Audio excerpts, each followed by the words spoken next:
സാഗരമധ്യത്തിൽ പെട്ടു ഞാൻ ഉഴലുമ്പോൾ നൗകയുമായി നാഥ വന്നിടണേ. ഒരു കര നീ എത്തിച്ചിടണമേ. യേശുവേ യേശുവേ യേശുവേ യേശുവേ. ഉപകരണങ്ങളോടെ ഈ ദിവ്യകാരണത്തിലേക്ക് നോക്കാം. ഒത്തിരി സ്നേഹത്തോടെ ഈശോ നിന്നെ കാണുന്ന സമയമാണ്. മോളെ, നിൻ്റെ വേദനകൾ ഈശോ കാണുന്ന സമയം. മോനെ, നിൻ്റെ സങ്കടങ്ങൾ ഈശോ കാണുന്ന സമയം. ഈ ദിവ്യകാരുണ്യത്തിൽ ജീവിക്കുന്ന കർത്താവ് എഴുന്നള്ളിരിക്കുന്ന സമയമാണല്ലോ. കർത്താവ് നിങ്ങളെ പൂർണ്ണമായും കണ്ടുകൊണ്ടിരിക്കുന്ന സമയമാണ്. നിങ്ങളുടെ വേദനകൾ, നിങ്ങളുടെ നിലവിളി, ഹൃദയത്തിൻ്റെ ഭാരം, ഇതെല്ലാം കർത്താവ് അനുഭവിക്കുന്നുണ്ട്. ആ സ്നേഹവലയത്തിലായിരിക്കുന്ന ഈ നിമിഷങ്ങളിൽ നമുക്ക് വേണ്ടതെല്ലാം ദൈവം തൻ്റെ സമ്പന്നതയിൽ നിന്ന് നമുക്ക് തരും. ആ വിശ്വാസത്തോടെ നമുക്ക് പ്രാർത്ഥിക്കാം. സ്നേഹം തന്നെയായ ദൈവം, തൻ്റെ പുത്രനിലൂടെ നമ്മളോട് കരുണ കാണിച്ച ദൈവം, പരിശുദ്ധാത്മാവിനെ നിത്യസഹായകനായി നമുക്ക് തന്ന ദൈവം, ഇതാ ത്രിയേക ദൈവത്തിൻ്റെ സാന്നിധ്യമാണ് നമ്മളിപ്പോൾ അനുഭവിക്കുന്നത്. ആ ത്രിയേക ദൈവത്തെ ആരാധിച്ചുകൊണ്ട് ഒരുമിച്ച് പ്രാർത്ഥിക്കാം. പരിശുദ്ധ പരമ ദിവ്യകാരുണ്യ നാഥനായ ഈശോയ്ക്ക് എന്നേരവും ആരാധനയും സ്തുതിയും വീഴ്ചയും ഉണ്ടായിരിക്കട്ടെ. ദൈവസനത്തിൽ എഴുന്നേറ്റ് നിൽക്കുകയോ ഇരിക്കുകയോ നിങ്ങളുടെ ശാരീരികമായ അവസ്ഥ അനുസരിച്ച് ഈ നിമിഷങ്ങളിൽ പ്രാർത്ഥിക്കാവുന്നതാണ്. 31-ാം അധ്യായം ജെറമിയ പ്രവാചകൻ പറയുന്ന ഇങ്ങനെയാണ്: എനിക്ക് നിന്നോടുള്ള സ്നേഹം അനന്തമാണ്, നിന്നോടുള്ള വിശ്വസ്തത അചഞ്ചലവും. പ്രവാചകനിലൂടെ കർത്താവ് നമ്മളോട് പറയുന്ന വാക്കുകളാണ്. എനിക്ക് നിന്നോടുള്ള, നിങ്ങളോടുള്ള എന്നല്ല, നിന്നോടുള്ള. പേഴ്സണലായിട്ടാണ് ഇവിടെ ദൈവം നമ്മളോട് സംസാരിക്കുന്നത്. എനിക്ക് നിന്നോടുള്ള സ്നേഹം അനന്തമാണ്. അതായത് അതിന് ലിമിറ്റില്ല എന്നാണ് പറയുന്നത്. എനിക്ക് നിന്നോടുള്ള സ്നേഹം അനന്തമാണ്. എന്നിട്ട് പറയുകയാണ് നിന്നോടുള്ള വിശ്വസ്തത അചഞ്ചലവും. എന്ന് പറഞ്ഞാൽ നമ്മൾ ദൈവത്തോടുള്ള വിശ്വസ്തതയ്ക്ക് മാറ്റം വരുത്തിയാലും ദൈവം നമ്മളോടുള്ള വിശ്വസ്തതയിൽ അചഞ്ചലനാണ്, മാറ്റം ഉണ്ടാക്കുന്നില്ല. പത്ര കണ്ട് നമ്മെ സ്നേഹിക്കുന്ന, നമ്മളോട് വിശ്വസ്തത പുലർത്തുന്ന കർത്താവ് ഈ അൾത്താരയിലുണ്ട്. ആ സ്നേഹമാണല്ലോ നമ്മുടെ ജീവിതത്തിൻ്റെ സകല അനുഗ്രഹങ്ങളുടെയും അടിസ്ഥാനം എന്ന് പറയുന്നത്. ആ സ്നേഹത്തിലുള്ള വളർച്ചയാണല്ലോ ദൈവാനുഗ്രഹത്തിൻ്റെ അടിസ്ഥാനമായിട്ട് നമ്മൾ മനസ്സിലാക്കേണ്ടത്. അതുകൊണ്ടാണ് പ്രവാചകൻ കൂട്ടിച്ചേർക്കുന്നൊരു കാര്യമുണ്ട്. 30-ാം അധ്യായത്തിൽ അതിൻ്റെ 15 മുതലുള്ള വചനങ്ങളാണ്. നിന്റെ വേദനയെ ചൊല്ലി നീ എന്തിനെ നിലവിളിക്കുന്നു? പ്രവാചകനിലൂടെ കർത്താവ് ചോദിക്കുന്നു, നീ നിന്റെ വേദനകളെ ചൊല്ലി എന്തിനെ നിലവിളിക്കുന്നു? നിന്റെ ദുഃഖത്തിന് ശമനമുണ്ടാവുകയില്ല എന്നാ പറയുന്നത്. ഇപ്പോൾ നമ്മൾ ചില അസ്വസ്ഥതകളെക്കുറിച്ച്, ജീവിതത്തിൻ്റെ പ്രശ്നങ്ങളെ പ്രതി ഒക്കെ നമ്മൾ നിലവിളിക്കുകയും കരയുകയും ഒക്കെ ചെയ്യുന്നുണ്ട്. എന്നിട്ടും പ്രശ്നങ്ങൾക്കൊന്നും ശമനമുണ്ടാകുന്നില്ല, പ്രശ്നം മാറുന്നില്ല. അതുതന്നെയാണ് പ്രവാചകനും പറയുന്നത്. നിന്റെ വേദനയെ ചൊല്ലി എന്തിനെ നിലവിളിക്കുന്നു? നിന്റെ ദുഃഖത്തിന് ശമനമുണ്ടാകുകയില്ല. കാരണം കൂടി പ്രവാചകൻ പറയുന്നുണ്ട്. എന്തെന്നാൽ നിന്റെ അകൃത്യങ്ങൾ അസംഖ്യവും നിന്റെ പാപങ്ങൾ ഘോരവുമാണ്. നിന്റെ അകൃത്യങ്ങൾ അസംഖ്യവും നിന്റെ പാപങ്ങൾ ഘോരവുമാണ്. കഠിനമായ പാപത്തിലും അസംഖ്യം അകൃത്യങ്ങളിലുമാണ് ഒരുപക്ഷെ നമ്മുടെ ജീവിതം മുന്നോട്ട് പോയിക്കൊണ്ടിരിക്കുന്നത്. ആ അവസ്ഥയിൽ പ്രവാചകൻ ചോദിക്കുക, നീ എന്തിനാ നിലവിളിക്കുന്നത്? നിന്റെ പ്രാർത്ഥനയ്ക്ക് ഉത്തരം കിട്ടില്ല എന്നാണ് പറയുന്നത്. കാരണം എന്താ? ആദ്യം ദൈവവുമായിട്ടുള്ള ഈ സ്നേഹബന്ധത്തെ പുനഃസ്ഥാപിക്കുക എന്നുള്ളതാണ് ഏറ്റവും പ്രധാനപ്പെട്ടത്. പാപത്തിൻ്റെ കെട്ടഴിച്ച്, അകൃത്യത്തിൻ്റെ കെട്ടഴിച്ച് ദൈവസ്നേഹത്തിൽ ബന്ധിപ്പിക്കപ്പെട്ട് കഴിയുമ്പോഴല്ലേ നിൻ്റെ ജീവിതത്തിലേക്ക് ദൈവാനുഗ്രഹങ്ങൾ ഒഴുകുന്നത്. എവിടെയൊക്കെ ദൈവത്തിൻ്റെ അനുഗ്രഹങ്ങൾ അടഞ്ഞുപോയി, മുന്നോട്ട് പോകാൻ പറ്റാത്ത ജീവിതത്തിൻ്റെ പ്രതിസന്ധികളുണ്ട് എന്ന് നീ ആലോചിക്കുന്നുണ്ടോ, ചിന്തിക്കുന്നുണ്ടോ, നിന്നെ അത് ഭയപ്പെടുത്തുകയും ഭാരപ്പെടുത്തുകയും ചെയ്യുന്നുണ്ടോ, ആ വിഷയത്തിലേക്കല്ല, ആ സങ്കടത്തിൻ്റെ കാരണങ്ങളിലേക്കല്ല, ആ ജീവിതത്തിൻ്റെ നൊമ്പരങ്ങളിലേക്കല്ല നീ കണ്ണുനട്ടിരിക്കേണ്ടത്. മറിച്ച് നിൻ്റെ ജീവിതത്തിൽ ഈ അനുഗ്രഹങ്ങൾക്ക് തടസ്സമായി നിൽക്കുന്ന ഏതെങ്കിലും പാപത്തിൻ്റെയോ അകൃത്യങ്ങളുടെയോ ജീവിതത്തിൻ്റെ അനുഭവങ്ങൾ നിന്നിലുണ്ടായിട്ടുണ്ടോ എന്ന്. അതാണ് ആത്മശോധന ചെയ്യേണ്ടത്. ഇതൊരു ആത്മശോധനയുടെ വിഷയമായിട്ട് പ്രവാചകൻ നമ്മുടെ മുമ്പിൽ വയ്ക്കുക. നമ്മുടെ സ്വകാര്യ ജീവിതം, ദാമ്പത്യ ജീവിതം, കുടുംബം, നമ്മുടെ വിശുദ്ധ ജീവിതം, ഈശോയോടുള്ള ബന്ധം, പ്രാർത്ഥനാ ജീവിതം, ഇവിടെ എവിടെയെങ്കിലുമൊക്കെ എന്തെങ്കിലുമൊക്കെ അസ്വസ്ഥതകൾ ഉണ്ടായിട്ടുണ്ട് എങ്കിൽ അത് പുനഃസ്ഥാപിക്കപ്പെടുക എന്നുള്ളത് സ്വർഗ്ഗം ആഗ്രഹിക്കുന്ന കാര്യമാണ്. അതുകൊണ്ടാണ് വചനം പറഞ്ഞത്, നീ എന്തിനാ നിൻ്റെ വേദനകളെ ചൊല്ലി നിലവിളിക്കുന്നത്? ഇങ്ങനെ നിലവിളിച്ചാലും ഇങ്ങനെ കരഞ്ഞാലും നിൻ്റെ ദുഃഖത്തിന് ശമനമുണ്ടാകില്ല. കാരണം നീ അസംഖ്യം അകൃത്യങ്ങളും അതിഘോരമായ പാപത്തിനും നിന്നെ സമർപ്പിച്ചിരിക്കുന്നത് കൊണ്ട്. അവിടെ തമ്പുരാന്റെ മുമ്പിൽ നിൽക്കുമ്പോൾ ആത്മാർത്ഥതയോടെ നമ്മളെ തന്നെ ആത്മശോധന ചെയ്യാം. എവിടെയെങ്കിലും ദൈവാനുഗ്രഹം ചോർന്നു പോകുന്ന വഴികൾ നമ്മുടെ ജീവിതത്തിലുണ്ടോ, കുടുംബത്തിലുണ്ടോ? ദൈവകൽപ്പനകളുടെ ഏതെങ്കിലും ലംഘനങ്ങൾ നമ്മുടെ കുടുംബത്തിലോ കുടുംബാംഗങ്ങളിലോ സംഭവിക്കുന്നുണ്ട് എങ്കിൽ അത് ദൈവകൃപ ചോർന്നു പോകുന്ന വഴിയാണ്. നമ്മളറിയില്ലെന്നേ ഉള്ളൂ, പക്ഷേ കൃപ ചോർന്നു പോകും. നമ്മൾ എത്ര നിലവിളിച്ചാലും ദൈവത്തിനെ കേൾക്കാൻ പറ്റില്ല. കാരണം എന്താ? കൃപ ചോർന്നു പോയിക്കൊണ്ടിരിക്കുക. എവിടെയെങ്കിലും ദൈവനിഷേധത്തിൻ്റെയോ അവിശ്വാസത്തിൻ്റെയോ നിരീശ്വരവാദത്തിൻ്റെയോ ഒക്കെ അനുഭവങ്ങൾ, തീരുമാനങ്ങളൊക്കെ നമ്മുടെ ജീവിതത്തിൽ വന്നിട്ടുണ്ട് എങ്കിൽ തമ്പുരാൻ്റെ മുമ്പിൽ കരുണയ്ക്ക് വേണ്ടി പ്രാർത്ഥിക്കാം. പക്ഷേ നമ്മുടെ ജീവിതത്തിൻ്റെ സാഹചര്യങ്ങൾ കൊണ്ടോ സമ്മർദ്ദങ്ങൾ കൊണ്ടോ നാളുകളുടെ കണ്ണുനീരും പ്രാർത്ഥനയൊക്കെ ആയി ചില വിഷയങ്ങളെ സമർപ്പിച്ചിട്ട് ആ വിഷയങ്ങൾക്ക് ഉത്തരം കിട്ടാതെ പോയതുകൊണ്ടൊക്കെ പക്ഷേ ചില അവിശ്വാസവും അന്ധവിശ്വാസവും നിരീശ്വര ചിന്തയൊക്കെ നമ്മുടെ മനസ്സിൽ വന്നിട്ടുണ്ടാകാം.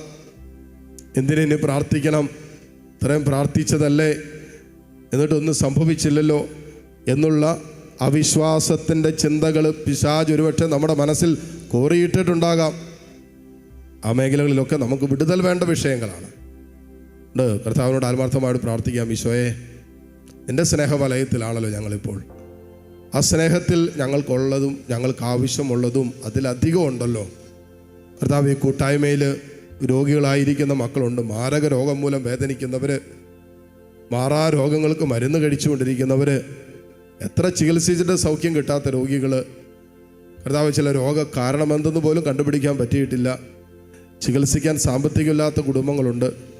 കർത്താവിനെല്ലാം സമർപ്പിക്കുന്നു. വരുമാന മാർഗങ്ങൾ തകർന്നു പോയവരുണ്ട്. മുന്നോട്ട് പോകാൻ പറ്റാത്ത രീതിയിൽ ഞെരുക്കം അനുഭവിക്കുന്നവർ, ലോൺ എടുത്തിട്ട് അടച്ചു വീട്ടാൻ പറ്റാത്തവർ, കടബാധ്യതയുടെ നടുവിൽ നിന്ന് നട്ടം തിരിയുന്നവർ, മക്കളെ പഠിപ്പിക്കാൻ സാമ്പത്തിക ശേഷിയില്ലാത്ത മാതാപിതാക്കൾ, ചികിത്സിക്കാൻ പോലും കാശില്ലാത്തവരുണ്ട്. ഈശോയെ, ഇവിടെ അവസ്ഥകൾ നീ ഏറ്റെടുക്കണമെന്ന് പ്രാർത്ഥിക്കുന്നു. പ്രായമധികമായിട്ടും വിവാഹം നടക്കാത്തതിൻ്റെ വേദന പേറുന്നവരും അങ്ങനെയുള്ള മക്കളെക്കുറിച്ച് ആകുലപ്പെടുന്ന മാതാപിതാക്കൾ ഇതിനകത്തുണ്ട്. പക്ഷേ സ്വഭാവത്തിൽ അപ്പാടെ മോശമായ അവസ്ഥകളിലേക്ക് കടന്നുപോയിരിക്കുന്നു. പറഞ്ഞാൽ അനുസരിക്കുന്നില്ല. മദ്യം, ലഹരി, അവിശുദ്ധ ബന്ധങ്ങൾ, കൂട്ടുകെട്ടുകൾ ഉള്ള അവസ്ഥകളിലേക്കൊക്കെ കടന്നുപോയതിൻ്റെ ഭാരം പേറുന്ന മാതാപിതാക്കൾ ഇതിനകത്തുണ്ടാകാം. കുടുംബ ബന്ധങ്ങളിൽ അസ്വസ്ഥതകൾ, അകൽച്ചകൾ, ഡൈവേഴ്സിൻ്റെ വക്കിലെത്തി നിൽക്കുന്ന സാഹചര്യങ്ങൾ.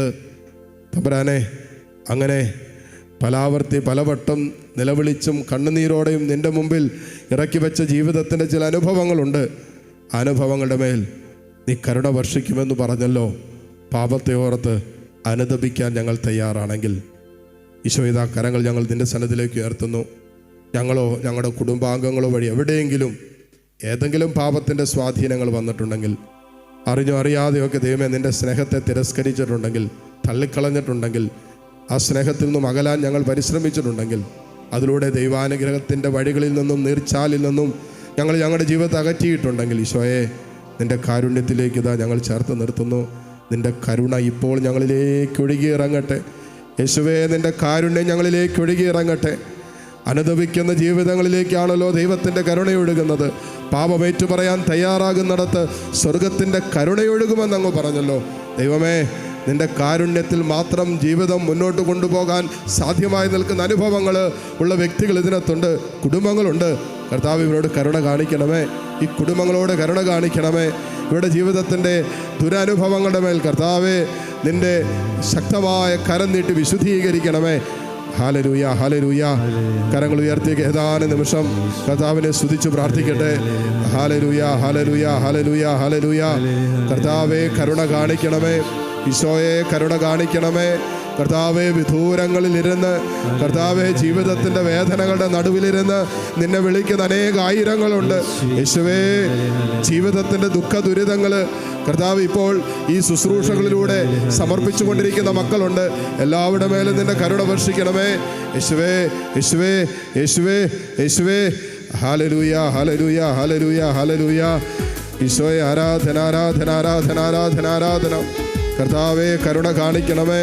യേശുവേ കരുണ കാണിക്കണമേ. ഈശോയെ കരുണ കാണിക്കണമേ. ഒരാളെ പോലും വെറുങ്കയോടെ നീ പറഞ്ഞയക്കണമേ. ഈശോയെ, നിൻ്റെ സാന്നിധ്യത്തിൽ നിൻ്റെ കരുണയ്ക്ക് വേണ്ടി യാചിക്കുന്ന മക്കളാണല്ലോ. യേശുവേ, കരുണയുടെ കരം നീട്ടണമേ. അത്ഭുതകരമായ വിടുതലുകൾ സംഭവിക്കട്ടെ. അത്ഭുതകരമായ സൗഖ്യങ്ങൾ ഇപ്പോൾ കൂട്ടായ്മയിൽ കർത്താവിൻ്റെ പരിശുദ്ധ നാമത്തിൽ സംഭവിക്കട്ടെ, സംഭവിക്കട്ടെ. Hallelujah, hallelujah, hallelujah. യേശുവേ ആരാധന. Hallelujah, hallelujah. ഈശോയെ ആരാധന, ആരാധന, ആരാധന, ആരാധന. കർത്താവിലെന്നും എൻ്റെ ആശ്രയം, കർത്തൃസേവയും നാളൻ ജീവിതം. ആമേൻ. കഷ്ടമോ നഷ്ടമോ എന്തു വന്നിടിലും കർത്താവിൻ പാദം ചേർന്നു പോകാം. കർത്താവിലെന്നും എൻ്റെ ആശ്രയം, കർത്തൃസേവയും നാളൻ ജീവിതം. കഷ്ടമോ നഷ്ടമോ എന്തു വന്നിടിലും കർത്താവിൻ പാദം ചേർന്നു പോകും ഞാൻ. ആർത്തുപാടി ഞാൻ ആനന്ദത്തോടെ കീർത്തനം ചെയ്തെന്നും വാഴ്ത്തുമേശുവേ. ആർത്തുപാടി ഞാൻ ആനന്ദത്തോടെ കീർത്തനം ചെയ്തെന്നും വാഴ്ത്തുമേശുവേ. ഇത്ര നല്ല രക്ഷകൻ വേറെയില്ലൊഴിയിൽ ഹല്ലേലൂയ പാടും ഞാൻ. ഇത്ര നല്ല രക്ഷകൻ വേറെയില്ലൊഴിയിൽ ഹല്ലേലൂയ പാടും ഞാൻ. വിശ്വാസത്താൽ ഞാൻ യാത്ര ചെയ്യുമെൻ വീട്ടിലെത്തുവോളം ക്രൂശിൻ പാതയിൽ തൻ തിരു കൈകളാൽ താങ്ങി നടത്തിടും തൻ സ്നേഹം ചൊല്ലാൻ പുറവാക്കുകൾ. ആർത്തുപാടി ഞാൻ ആനന്ദത്തോടെ കീർത്തനം ചെയ്തെന്നും വാഴ്ത്തുമേശുവേ.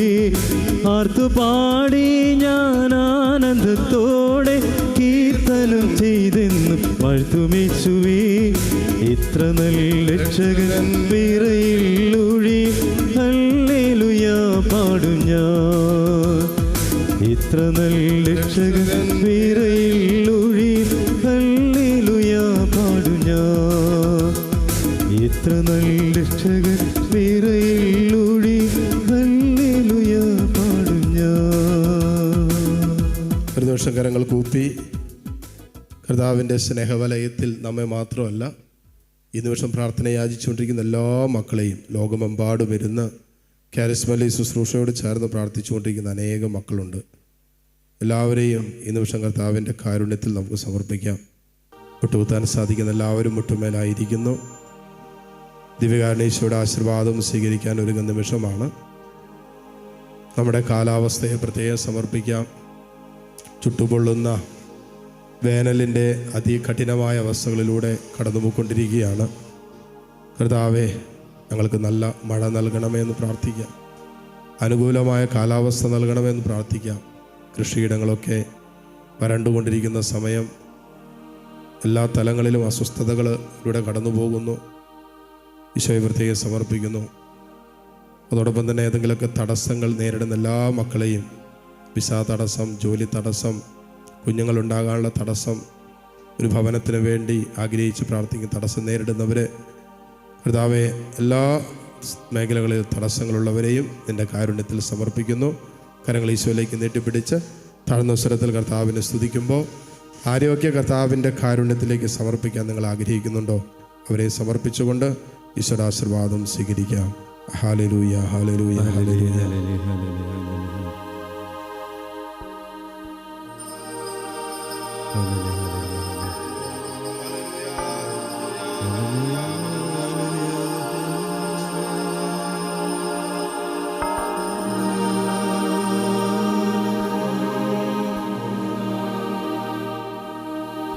പരിശുദ്ധ പരമമാ ദിവ്യകാരുണ്യമേ,